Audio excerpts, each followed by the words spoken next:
الحمدللہ رب العالمین والصلاة والسلام علی سید الانبیاء والمرسلین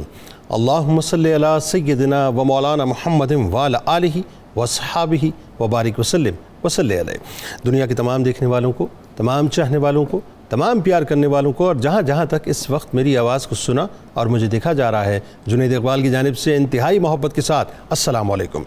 ایک بار پھر ناظرین، آپ کو پر نور صبح نور کے ساتھ میں دل کی عطا گہرائیوں سے خوش آمدید کہتا ہوں، اور آئیے بلا توقف چلیں حضرت ابو انیس محمد برکت علی علیہ رحمہ کی تعریف اسماء النبی کریم صلی اللہ علیہ وآلہ وسلم سے رسول اللہ صلی اللہ علیہ وآلہ وسلم کا ایک اسم مبارک پڑھنے اور سننے کی سعادت حاصل کرتے ہیں۔ سیدنا قائم الصلاۃ صلی اللہ علیہ وآلہ وسلم، ہمارے سردار نماز قائم فرمانے والے، درود و سلام بھیجے اللہ آپ صلی اللہ علیہ وآلہ وسلم پر، آپ صلی اللہ علیہ وآلہ وسلم کے آل پاک پر اور صحابہ کرام رضوان اللہ تعالیٰ علیہم اجمعین پر۔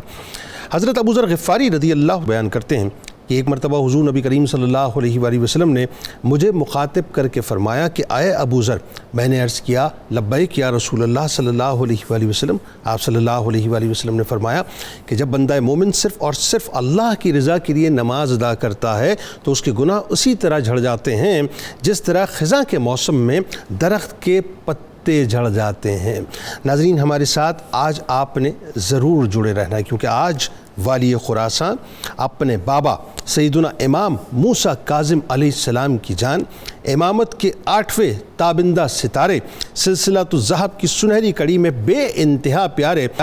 سلسلہ جنیدیہ اور قادریہ کے امام، زمین و آسمان میں خداوند عالم رسول اکرم، ائمہ طاہرین نیز تمام مخالفین اور موافقین میں نیک نام حضرت معروف کرخی رحمۃ اللہ علیہ، جن کے دست مبارک پر اسلام قبول کرتے ہیں، صوفیہ جن کے در فیض سے آج بھی اپنے دامن کو بھرتے ہیں، سیدنا امام علی رضا علیہ السلام، ناظرین ان کی بارگاہ میں مل کے ہدیہ عقیدت پیش کرتے ہیں، جو ہستی ہیں کہ جن کی محبت سرمایہ حیات ہے اور جن کی عقیدت باعث نجات ہے، جن کے مقام و مرتبے کا یہ عالم ہے کہ جن کی والدہ کا انتخاب خود سرور دو جہاں صلی اللہ علیہ وآلہ وسلم خواب میں حکم دے کر فرمائیں، جن کے دادا جان حضرت امام محمد جعفر صادق علیہ السلام، جنہوں نے خود تشنگان علوم کے ایک جہاں کو سیراب کیا ہو، وہ اپنے عظیم فرزند حضرت امام موسیٰ کاظم علیہ السلام کو بشارت عطا فرمائے کہ ان قریب اللہ تعالیٰ تمہیں اس عظیم فرزند سے نوازے گا جو عالم آل محمد کہلائے گا، جن کے زہد و تقوی کا یہ عالم، ناظرین کہ جن کی والدہ ماجدہ کو، جو کہ یعنی خود اتنی رفتوں اور بلندیوں والی کے سلیکشن رسول کریم صلی اللہ علیہ وآلہ وسلم ان کی فرمائے، اور وہ یہ فرمائے کہ میں اپنے اس بیٹے کی ولادت سے، یعنی ان کی والدہ یہ فرمائے کہ میں اپنے بیٹے کی ولادت سے قبل خواب میں اپنے بطن سے تسبیح و تحلیل کی آوازیں سنا کرتی تھی۔ کردار کی بلندی تو دیکھیے کہ تاریخ کی کتب میں آج بھی سیدنا امام علی رضا علیہ السلام کا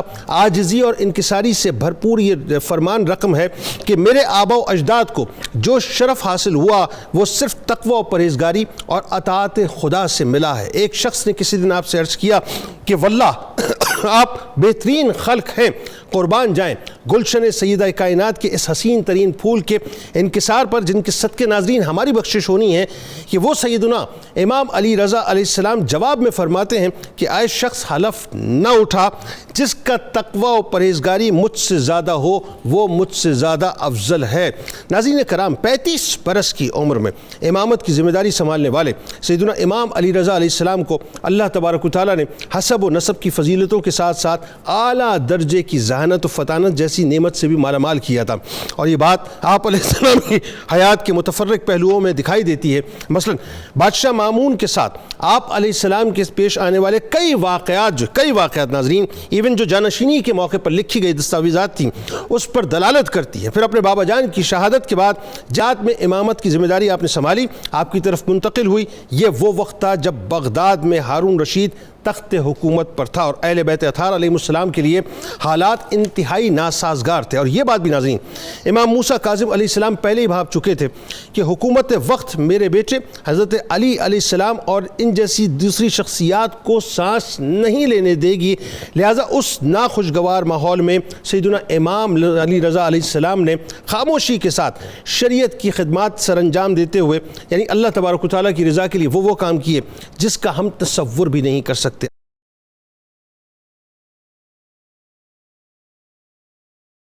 مفتی صاحب آپ سے آغاز کرتے ہیں۔ سب سے پہلے ذرا آئیے ہم سب کو لیے چلیں حضرت امام علی رضا علیہ السلام کی جو نسبی اور خاندانی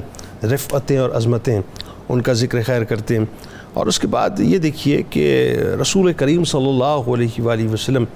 جن کی والدہ محترمہ کا خود انتخاب فرما، یعنی جن کا انتخاب دربار مصطفیٰ صلی اللہ علیہ وآلہ وسلم سے ہو، ان کے بارے میں بتائیے. اور خاص طور پہ ظاہر ہے یہ تو انڈرسٹوڈ بات ہے کہ گھرانہ اہل بیت کا ہر تارہ جو ہے وہ روشن ستارہ ہے، تو وہ جو تربیت کے ابتدائی مراحل ہیں ان کے بارے میں. سبحان اللہ. جنید بھائی آپ نے بھی بہت خوبصورت انداز میں نذرانہ عقیدت پیش کیا. سیدنا امام علی رضا علیہ السلام آپ کی ذات اور شخصیت کسی تعارف کی محتاج نہیں ہیں. قرآن مجید نے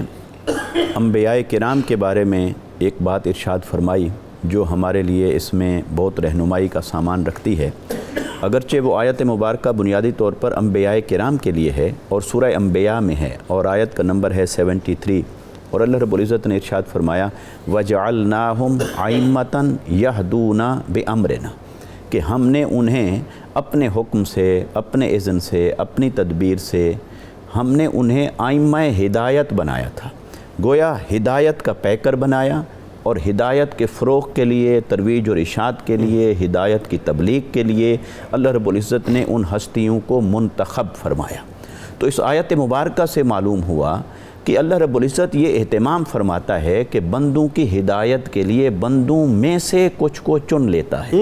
تو وہ چنیدہ ہستیاں، سب سے اونچا طبقہ انبیاء کرام کا ہوا، اور آقا علیہ الصلوۃ والسلام کی ختم نبوت کے بعد پھر وہی نظام آگے رواں دواں رکھنے کے لیے اللہ رب العزت نے آقا علیہ الصلوۃ والسلام کی امت میں سے ایسی ہستیوں کو منتخب فرمایا. لہٰذا ائمہ ہدایت کی جب ہم بات کرتے ہیں امت محمدی میں سے، تو پھر یقیناً صحابہ کرام ائمہ ہدایت ہیں، خلفائے راشدین ائمہ ہدایت ہیں، اور ائمہ اہل بیت اطہار کہ تاریخ گواہ ہے کہ انہوں نے اپنے زمانے میں کس طرح سے دین کی تبلیغ اور اشاعت کا فریضہ سر انجام دیا، اپنے قول سے، اپنے فعل سے، اپنی شخصیت سے، اپنی ذات سے. تو اس بات میں کوئی دوسری رائے نہیں کہ جب ہم ایسی ہستیوں کے ساتھ لفظ امام لگاتے ہیں، امام علی رضا، تو یہ امام سے مراد ہے امام ہدایت، وہ امام معرفت ہیں، اور ان کو اللہ رب العزت نے منتخب کیا اپنی مخلوق کی ہدایت و رہنمائی کے لیے. امام علی رضا علیہ السلام، آپ کے خاندان مبارک کی کیا بات کریں. آپ کے والد گرامی حضرت سیدنا امام موسیٰ کاظم رحمۃ اللہ تعالی علیہ السلام اور علیہ رضوان، اور پھر آپ کے والد گرامی حضرت امام جعفر الصادق، اور پھر امام باقر، پھر امام زین العابدین، پھر امام حسین، پھر حضرت علی المرتضیٰ، اور آقا علیہ السلام کے ساتھ پھر کیا شرف ہوتا ہے نسب مبارک کا. اور حضرت علی المرتضیٰ حضرت ابو طالب کے فرزند ارجمند. تو یہ نسب مبارک دیکھیں تو آقا علیہ الصلوۃ والسلام کی نسب مبارک کے وارث، نسب مبارک کے پیکر، اور پھر دونوں چیزیں یہاں پر جمع ہو گئیں. یعنی دین کے اعتبار سے علم، معرفت، عمل، اور نسب کے اعتبار سے وہی خون ہے رگوں کے اندر جو آقا علیہ الصلوۃ والسلام کے نسب مبارک کا. تو اعلیٰ حضرت فاضل بریلوی امام احمد رضا آپ رحمۃ اللہ تعالی علیہ نے کیا خوب ہدیہ عقیدت پیش کیا کہ تیری نسل پاک میں ہے بچہ بچہ نور کا، تو ہے عین نور، تیرا سب گھرانہ نور. تو سیدنا امام علی رضا علیہ السلام، آپ کی ولادت باسعادت مدینہ منورہ میں ہوتی ہے، اور آپ کی معروف روایت 11 ذوالقعدہ 148 ہجری یعنی دوسری صدی ہجری میں آپ کی ولادت باسعادت ہوتی ہے. جبکہ آج تو ہم ان کے یوم شہادت کے حوالے سے تذکرہ کر رہے ہیں، اور یہ ایک روایت کے مطابق ان کا یوم شہادت ہے. تو آپ کی ولادت باسعادت ہوتی ہے، اور پھر آپ کی ولادت باسعادت ہوتی ہے تو اپنے والد گرامی حضرت سیدنا امام موسیٰ کاظم علیہ السلام، پھر ان کی تربیت میں اور ان کی صحبت میں آپ وقت گزارتے ہیں، حتیٰ کہ ابتدائی مراحل سارے کے سارے تعلیم کے، تربیت کے آپ ان کی زیر نگرانی طے کرتے ہیں. اور پھر اس کے علاوہ بھی آپ نے اپنے زمانے کے دیگر اصحاب علم سے آپ نے تلمس بھی کیا، اور پھر حتیٰ کہ ان کو پڑھنے کے بہانے پڑھایا بھی، اور پھر اس فیض کو اور علم کو آگے کہاں سے کہاں تک پہنچایا۔ اچھا، اس میں بڑی اہم ترین بات جو والدہ محترمہ کے حوالے سے میں چاہتا ہوں ذرا وہ ضرور کامنٹ کریں کہ یہ کیسا منصب اور کیسا مطلب رفتوں کا معاملہ ہے کہ سرور دو جہاں نے خود منتخب فرمایا ان کی والدہ محترمہ کو۔ جی، یہ جو بشارات کا معاملہ ہوتا ہے نا، بعض لوگ تو اس پر سوال اٹھانا شروع کر دیتے ہیں، بھئی ہر چیز کے ثبوت کے لیے دکھاؤ، قرآن میں کیا لکھا ہے، حدیث میں کیا لکھا ہے۔ بھی بہت ساری چیزیں ایسی بھی ہیں جو قطعیات کے درجے سے نیچے ہیں، مگر بشارات کے درجے پر جب پوری امت کے صلحاء نے، ائمہ اور اکابرین نے ان کو تسلیم کیا ہے، تو پھر ان کے حق میں جب بشارات آئیں، اس پر کوئی سند، اس کی قطعیت اور دلیل اور اس کی حجت کے اوپر سوال اٹھانا شروع کر دے تو اس سے اندازہ کر لینا چاہیے کہ مرض کوئی اور ہے۔ حالانکہ کسی مسلک کا بھی کوئی آدمی ہو، ہر مسلک کے اندر بشارات بھری پڑی ہیں۔ اور آپ کے بارے میں بشارت کیا ہوئی؟ یعنی حضرت سیدنا امام علی رضا علیہ السلام، آپ کی والدہ محترمہ، ان کا نام مبارک ہے سیدہ نجمہ، وہ ایسی نیک پاک باز سیرت اور اخلاق کی مالک ہستی تھی کہ حضرت امام موسیٰ کاظم رحمۃ اللہ تعالی علیہ وآلہ السلام، آپ کی جو زوجہ محترمہ تھیں سیدہ حمیدہ، ان کو آقا علیہ السلام نے خواب کے اندر زیارت فرمائی اور ان کو حکم ہوا کہ آپ میرے بیٹے یعنی امام موسیٰ کاظم رحمۃ اللہ تعالی علیہ وآلہ السلام، آپ کا جو نکاح مبارک ہے آپ ان کے ساتھ کریں، اور یوں پھر آپ ان کے بطن مبارک سے امام علی رضا علیہ السلام کی ولادت باسعادت ہوتی ہے۔ بہرحال اس میں آخری جملہ یہی کہ یہ وہ ہستیاں ہیں جو جن کی والدہ، والد، خاندان، نسب، ان کی تربیت، گھرانہ جس اعتبار سے دیکھیں گے وہ آقا علیہ السلام کی عملی تصویر نظر آتی ہے۔ بالکل ٹھیک۔ اچھا، اب ذرا ظاہر جہاں نسبی فضیلت کی بات کریں، خاندانی فضیلت کی بات کریں، رشتوں کی فضیلت کی بات کریں، ہر اعتبار سے اس کائنات کو جتنی بھی روشنیاں ہیں، جتنا بھی صدقہ بٹا وہ ظاہر ہے اسی گھرانے کا صدقہ، اس میں کوئی دوسری رائے نہیں ہے۔ لیکن یہ بھی ظاہر ہے ایک تاریخی ڈلیما ہے، ایک تاریخی حقیقت ہے صاحب کہ جس انداز سے تکالیف بھی اس گھرانے کو دی گئی ہیں وہ بھی ایک ایسا سیاہ ترین باب ہے تاریخ کا کہ جس کو پڑھ کے ہمیشہ جو ہے تکلیف ہی ہوتی ہے۔ اور ظاہر ہے اسی حبس کی وجہ سے، انہی تمام تر تکالیف اور آزمائشوں کی وجہ سے امام علی رضا علیہ السلام کی جب جانشینی کی ہم خاص طور پہ بات کرتے ہیں تو امام موسیٰ کاظم علیہ السلام کی ایک انتہائی جو ہے وہ کمال بصیرت وہاں پہ نظر آتی ہے، تو ذرا اس کے بارے میں بتائیے۔ دوسرا ظاہر ہے جانشینی کا پھر آپ نے اعلان بھی فرما دیا، تو وہ کیا ہوا تھا ذرا بتائیے۔ بسم اللہ الرحمن الرحیم، والصلاة والسلام علی سید الانبیاء والمرسلین، امام الہدا، منبع جود و سخا، جانشین مرتضیٰ، وارث علوم و کمالات مصطفیٰ، لخت جگر سیدہ فاطمۃ الزہرا، جامع کمالات علمیہ و روحانیہ، عارف اسرار و رموز قرآنیہ، حضرت امام علی رضا بن امام موسیٰ کاظم رضی اللہ تعالیٰ عنہما، وہ شخصیت ہیں کہ اللہ تعالیٰ نے سوری اور معنوی بہت سی خوبیوں سے ان کو نوازا تھا، اور ان کی شخصیت کے حوالے سے کہ پہلی مرتبہ ان کو دیکھنے والا ان کی شخصیت کو دیکھ کر یہ احساس کر لیتا کہ یہ خانوادہ نبوت کے چشم و چراغ ہیں۔ ابھی قبلہ نے فرمایا کہ تیری نسل پاک میں ہے بچہ بچہ نور کا، تو یہ بات اثر من الشمس ہے کہ ائمہ اہل بیت میں سے جتنے بھی امام ہیں وہ اپنے بزرگوں کی صفات جلیلہ کا عکس جمیل نظر آتے ہیں، اور ان صفات کی جو جھلک ہے وہ ان کی ذات میں نظر آتی ہے۔ وہ علم ہو، شجاعت ہو، جرت ہو، وفا ہو، صداقت ہو، یہ جتنی خوبیاں ہیں یہ ان میں سینہ بسینہ منتقل ہوئی ہیں۔ یہی وجہ ہے کہ حضرت امام موسیٰ کاظم رضی اللہ تعالیٰ عنہ علیہ السلام اپنے اس لخت جگر کے لیے فرمایا کرتے تھے جب کوئی مسئلہ پوچھنے آتا تو فرماتے کہ امام علی رضا سے پوچھو۔ حالانکہ ابھی ان کی عمر بہت کم تھی، وہ کم سن تھے، لیکن اس وقت بھی اتنا ایک یقین اور اعتماد تھا اپنے اس فرزند پر، فرماتے کہ وہ مسئلہ ان سے پوچھو۔ اچھا، اس میں قطع کلام کی معذرت، ایک اور بات بھی ہے، ایک اور بات یہ ہے کہ دنیا کو یہ بتلانا کہ یہاں تو بچہ بچہ جو ہے وہ علم کا منبع ہے، مرکز ہے، اور تیسری بات یہ کہ یہ آج کے پیرنٹ کی سمجھنے کے لیے کہ اپنے بچوں کو جو ہے اس انداز سے تربیت کرنی چاہیے کہ بچپن ہی سے ان کو ریفائن کرنا شروع کریں، ان کے کانفیڈنس لیول کو انہانس کریں، خود اعتمادی ان کے اندر خود اعتمادی پیدا۔ اور حضرت امام موسیٰ کاظم رضی اللہ تعالیٰ عنہ نے جو آپ کی جانشینی کا اعلان کیا، اس کے بیک گراؤنڈ میں دو باتوں کو سمجھنا ضروری ہے۔ ایک یہ ہے کہ خانوادہ نبوت کا ایک بھی فرد جس دور میں موجود تھا وہ لوگوں کی عقیدتوں اور محبتوں کا مرکز تھا، شک. لوگ اپنے دل اور نگاہ اس کے لیے فرش راہ کرتے تھے اور اس کو اپنی عقیدتوں اور محبتوں کا مرکز و محور سمجھتے تھے. یہی وہ بات تھی جو وقت کے حکمرانوں کو کھٹکتی تھی کہ یہ ہماری حکومت کے خاتمے کا سبب نہ بنے. جیسا کہ حضرت امام موسیٰ کاظم رضی اللہ تعالیٰ عنہ بیت اللہ کا طواف کرنے کے بعد مطاف میں موجود ہیں اور خلیفہ ہارون الرشید کا وہاں سے گزر ہوا اور جب لوگوں کا عقیدت مندوں کا ہجوم دیکھا تو اس نے حضرت امام موسیٰ کاظم سے اس بات کا اظہار کیا کہ کہیں آپ اپنی کوئی علیحدہ حکومت تو قائم نہیں کرنے لگے, ریاست کے اندر ریاست بنانے لگے ہوں علیحدہ حکومت. تو آپ نے بڑا خوبصورت جواب دیا. آپ نے فرمایا انت امام القلوب و انا امام الجسود,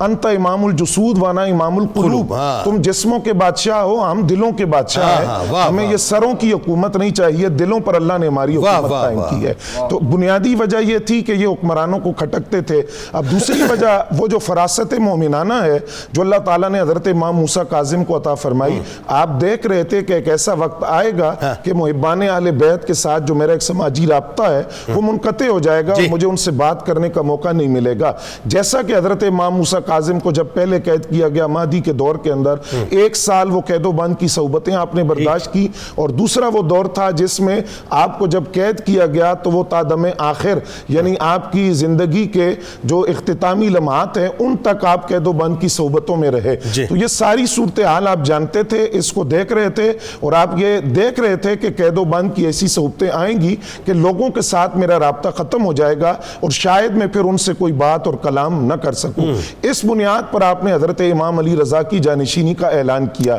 لیکن وہ اعلان کیسے ہوا کہ آپ نے خانوادہ نبوت کے جو 17 سرکردہ افراد تھے, ممتاز شخصیات تھی, ان کو بلایا. ویسے تو اس خاندان کا ہر بچہ ممتاز ہے, لیکن آپ نے 17 افراد کو بلا کر ان کے سامنے ان کی جانشینی کا اعلان کیا, اور نہ صرف اعلان کیا بلکہ 60 جو اہل مدینہ تھے ان کے اس پر آپ نے گواہ بھی بنایا کہ میں ان کو جانشین بنا رہا ہوں. تو یہاں 2 باتیں آخری 2 جملوں میں. پہلی بات یہ ہے کہ حضرت امام علی رضا کا امام موسیٰ کاظم کا اپنی زندگی میں جانشینی کا اعلان کرنا یہ ایسی خصوصیت ہے جو ائمہ اہل بیت میں سے صرف آپ کو حاصل ہے. یہ اہتمام صرف آپ کے لیے کیا گیا کہ امام موسیٰ کاظم نے اپنی زندگی میں آپ کی جانشینی کا اعلان کیا. اور دوسرا حضرت امام موسیٰ کاظم کی طرف سے یہ اعلان تھا کہ الولد سر لابیہ, کہ جو بیٹا ہوتا ہے وہ اپنے باپ کی سیرت کا آئینہ دار ہوتا ہے. تو آپ یہ اعلان کر رہے تھے کہ مجھے میرے جو اکابر سے خصوصیات اور کمالات ملے تھے ان کا جو عکس جمیل ہے وہ حضرت امام علی رضا علیہ السلام. سبحان اللہ, کیا کہنا.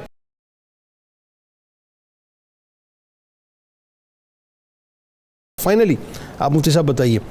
ظاہر ہے یہ وہی بات آ گئی, اللہ تعالیٰ جس کو چاہے ہدایت کے راستے پہ ڈال دے اور اللہ تعالیٰ جس کو چاہے اس کے دل پہ مہر لگا دے. یہ جو حکومت کرنے خاص طور پہ عباسیز آئے تھے وہ تو اس نعرے کے ساتھ آئے تھے کہ ہم اہل بیت محبت کے ساتھ جو بھی مطلب اہل بیت اطہار کی محبت میں جو اپنا سب کچھ قربان کر دیں گے, اور جو کچھ بھی اہل بیت کے ساتھ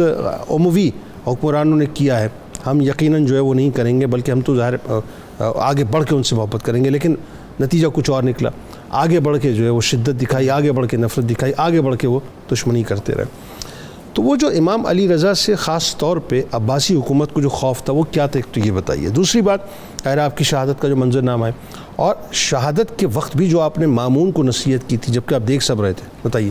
جنید بھائی, سب سے پہلے تو یہ بات جاننے کی ضرورت ہے کہ عباسی حکمرانوں کو خوف کس چیز کا تھا. جب مامون الرشید نے اپنے معاملات کو بہتر کرنے کے لیے, اپنے نام کو بچانے کے لیے آپ کو آگے کیا تاکہ میری بات اچھی ہو, تو اس کے جتنے ارد گرد افراد تھے سب کو یہ خوف تھا کہ اگر یہ خلیفہ بن گئے اور یہ جس طرح نائب مقرر ہو گئے ہیں, یہ مسند پہ آ گئے, تو یہ اسلام کی ترویج کریں گے اور اسلام کا قانون نافذ کریں گے, تو ہم کدھر جائیں گے.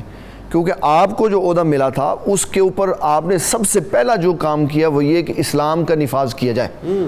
اور جو دنیا دار ہوتا ہے اس کو یہی خوف ہوتا ہے کہ اسلام آ جائے گا تو میں کدھر جاؤں گا. بالکل ایسا. تو سب سے پہلے قریب بیٹھے ہوئے کو یہ خوف تھا کہ آپ کے آ جانے سے اسلام نافذ ہوگا اور ہمارے مال و دولت جو ہمیں مل رہے ہیں وہ ختم ہو جائیں گے.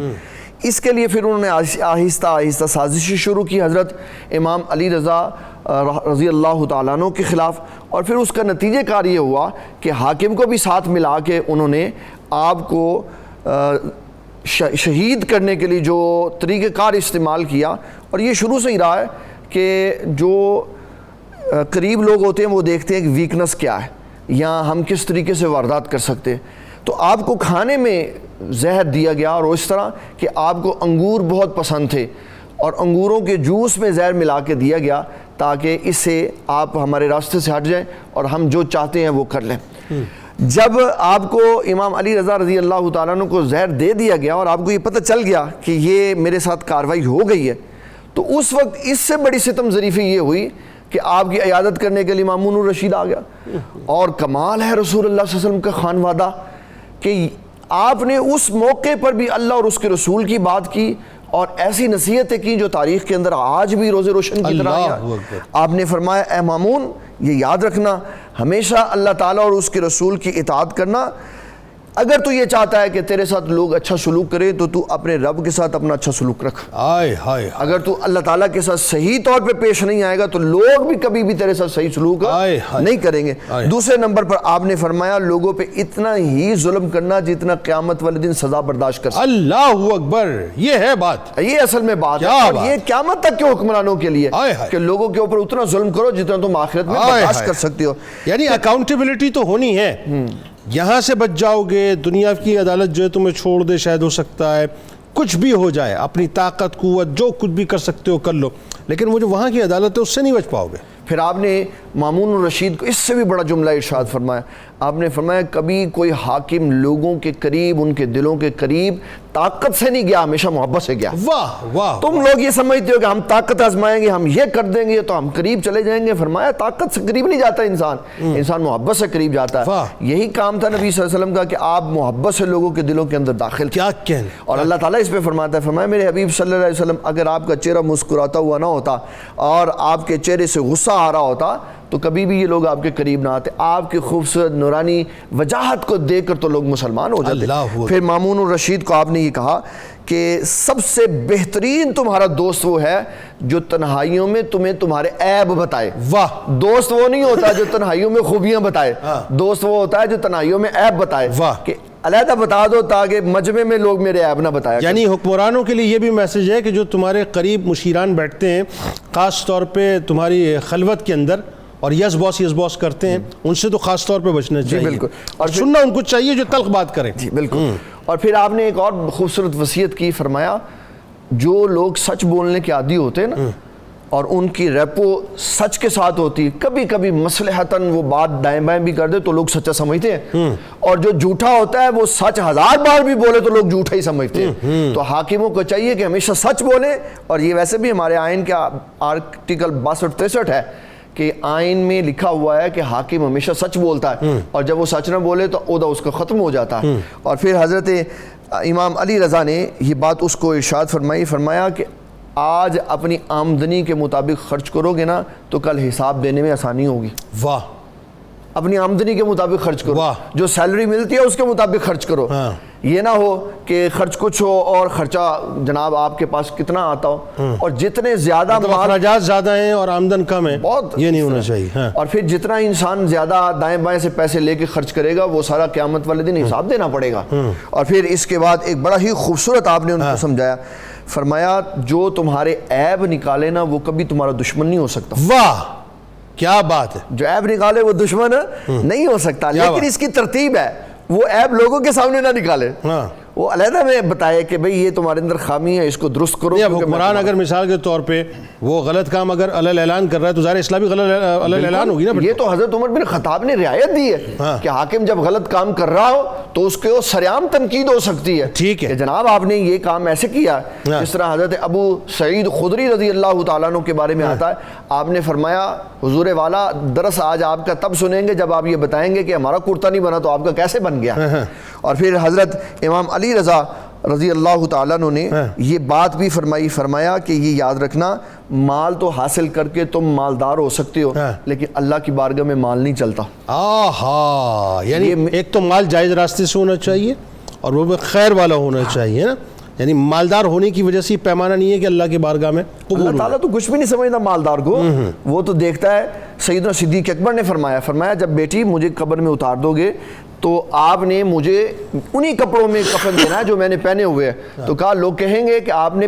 اپنے ابا جان کو کچھ بھی نہیں پہنا سکے۔ فرمایا قبر میں جا کے یہ کفن نہیں چلنا، یہ بات چلنی ہے کہ میں اعمال کیا لے کے آئے ہے کمال یہ محبت کہ میرے سرکار علیہ السلام کو جو ہے کیسے کفنایا تھا، مجھے بھی ویسے ہی کفنانا۔ بہت شکریہ آپ تینوں احباب کا، آپ تشریف لائے، بس اس دعا کے ساتھ کہ کل بروز محشر حضرت امام علی رضا علیہ السلام کا صدقہ اللہ تعالیٰ ہم ذکر کرنے والوں اور سننے والوں کو عطا کر دے۔ کیا کمال شخصیت صاحب، کہ کردار ایسا روشن کہ رہتی دنیا تک آپ کی مثال دی جاتی رہے گی۔ اللہ کرے کہ خاص طور پہ جو لوگ کرسی اور طاقت کے دلدادہ ہیں ان کو سمجھ آئے کہ منصب اور عہدہ تو مل جایا کرتا ہے، لیکن اس منصب اور عہدے پہ بیٹھ کے یہ خوف ہونا چاہیے دل میں کہ یہ امانت ہے اور کل بروز محشر اس کی پکڑ ہوگی۔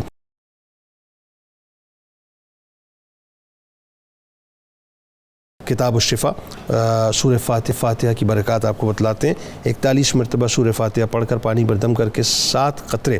آنکھوں میں ڈال لیں، آنکھ کی جتنی بھی بیماریاں انشاءاللہ اس سے شفا مل جائے گی۔ حضرت امام حسن عسکری علیہ السلام کا قول مبارک ہے کہ حصول رزق میں فرائض و واجبات سے انحراف نہ کرو، کیونکہ رزق کا ضامن اللہ تبارک و تعالیٰ ہے، اسی لیے تمہارا رزق تمہارے واجبات سے نہ روک دے، یعنی تمہارے جتنے بھی واجبات ہیں وہ تمہیں بنیادی طور پہ ادا کرنے، ایسا نہ ہو کہ رزق کی تقاضا جو ہے وہ تمہیں اس سے روک دے۔ آل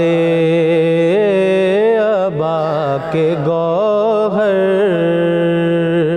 آل ابا کے گوہر، حضرت علی رضا ہیں، آل ابا کے گوہر، آل ابا کے گوہر، حضرت علی رضا ہیں، مولا علی کے دلبر، حضرت علی رضا ہیں، مولا علی کے دلبر، سرکار دو جہاں سے نسبت ہے خاص ان کی، نور خدا کے مظہر حضرت علی رضا ہیں، مولا علی کے دلبر، زہرا کے نور پارے،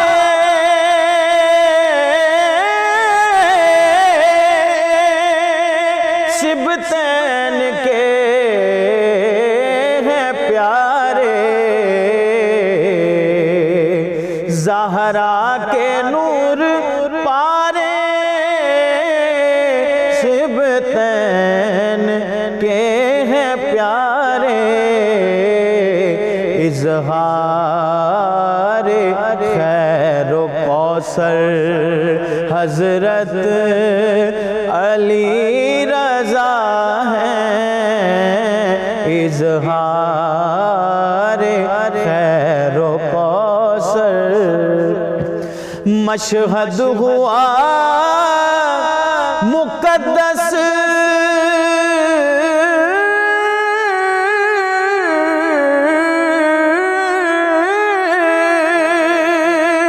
ساجد ہے جن